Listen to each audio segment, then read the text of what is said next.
Hey everybody, it's your old pal Black Swan here with another Bible bedtime story. Are you all tucked in and ready to go? Let's begin.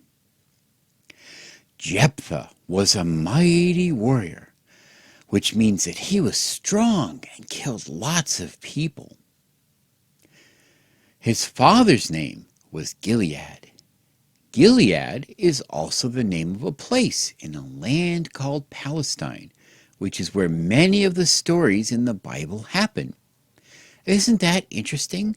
A place with a person's name. Imagine if there was a town named Ralph. That would be funny, wouldn't it? Jephthah's mother was a prostitute. Do you know what a prostitute is? That's a woman who gets paid to do sex. And do you remember what it means to do sex? That's right. In the Bible, that means when a man puts his penis in a woman's vagina. Back in Bible times, people thought prostitutes were bad people, which is why the Bible doesn't tell us her name. But we know better than that now. As long as it's what a woman wants to do, now we know it's okay for her to get paid to do sex. Gilead had other sons, but because Jephthah's mother was a prostitute and they thought prostitutes were bad, they told him that he was not going to be able to share his father's money. So he went away. He went to a place called Tob, and there he started spending time with criminals and thugs. Oh, that's too bad. You should be careful who you spend time with. If you spend time around bad people, sometimes they can talk you into doing bad things. And sometimes you can get blamed for doing bad things even if you didn't do it just because you were with them. But then, years later, a group of people called the Ammonites attacked Israel. Just like in the other stories, lots and lots of people died. They were cut to pieces with swords. They had spears shoved through them. They were crushed by horses' hooves. It was awful, and there was blood everywhere. Then the elders of Gilead came to Jephthah and said, "Oh, won't you come please fight the Ammonites for us?" An elder is someone who's in charge, like a president or the principal of a school. Jephthah said to them, "No, you were dicks to me and wouldn't let me share in my father's money, just because my mother got paid to do sex. And it was my father who paid her to do sex with him. So I don't see why you all should be better than me. Now that you're getting your asses kicked by the Ammonites, you come asking me for help? Fuck off." The elder said, "Please, pretty please, you are a mighty warrior and can kill lots of people. If you come fight for us, we will make you the ruler over all of Gilead." Wow! Jephthah said, "For realsies?" And the elder said, "For realsies. In front of God we pinky swear and cross our hearts." So then Jephthah said yes, and he went with the elders back to Gilead. Then he sent a letter to the Ammonite king, and this is what he said. "Hey, why you hating on me, brah? Why you attacking my people?" The king sent a message back to Jephthah, and this is what he said. "When the people of Israel left Egypt, and then they came into our lands and stole a bunch of our lands. They killed lots of our people. That was wrong, so you should give it back." Jephthah sent another message back. "Fuck off, bro. We didn't take the land. God gave it to us." The Ammonite king didn't even read the message. He just threw it away. So Jephthah gathered his whole army together, and he marched out to go to war with the Ammonites. Jephthah made a bargain with God. He said, God, if you make it so I kill lots and lots of Ammonites and win the war, then I will sacrifice the first thing that comes out of my house when I get back home. Sacrificing means giving up something that's important to you.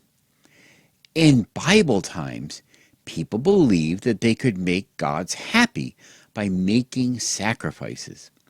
They would sacrifice vegetables that they grew for food. They would sacrifice their animals like goats and cows. They would even sacrifice their babies. Those were the most special sacrifices because babies were very important. Babies were sacrificed as burnt offerings to the gods Molech and Baal. Even the ancient Hebrews, which were the people from Israel, used to sacrifice their babies. I would tell you more about it and how they did it, but there are some things that are even too horrific for even me to read in a Bible story. So Jephthah went out to fight the Ammonites.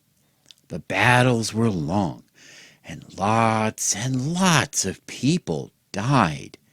Many people were badly wounded and crippled for life, or died in agony weeks later from infections, because God couldn't be bothered to tell the people in the Bible times about germs and how important it is to clean out a cut when you get one. When Jephthah returned to his home in Mizpah, who should come out to meet him but his daughter, dancing to the sound of a tambourine? She was so happy to see him return safely, but he was very sad because he had promised God that he would sacrifice the first thing that came out of his house. How could he possibly have known it would be his daughter? Why would any man think that after he'd been away from home for years and years, that his children would run out to meet him when he got home? Jephthah cried out, "Oh, noes! Now I am very sad, because I can't break my promise to God." He tore his clothes, because that's what the people in the Bible times did when they were very sad. His daughter said, "It's okay, Daddy. You promised God to kill me, and you have to keep your promise. But now I am sad, because I have never had a penis inside me.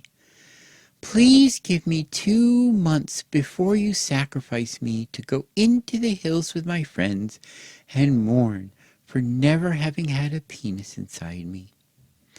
Mourning is what you do when you're very sad about something. What would you have done if you were Jephthah's daughter?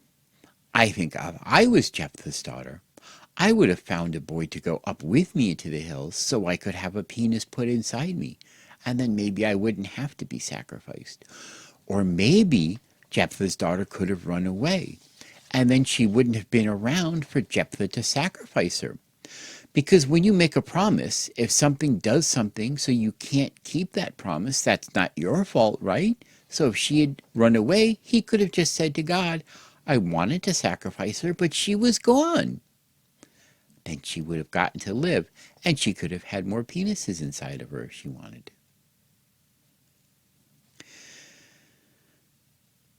So Jephthah let her go into the hills to mourn for 2 months. Then when she came back, he killed her with a knife and cut her body into pieces and burnt the pieces, which is how they did sacrifices back then. Oh, maybe the next time you have your crayons out, you could draw a picture of Jephthah sacrificing his daughter. And make sure to use lots of red crayon for the blood. And share it with us when you get it done, okay? Well, that's the end of the story. But this story is why some people to this day still say a penny saved is a penny earned. Oh, I hope you enjoyed that story as much as I enjoyed reading it to you. If you did like it, remember to give this video a thumbs up. And if you didn't, give it a thumbs down. That's okay. I still love you. Remember to share this video. I hope you have a wonderful night and sleep tight. Oh, and don't forget, leave a comment below about which story you'd like me to read next. Good night. The Bible's not for children.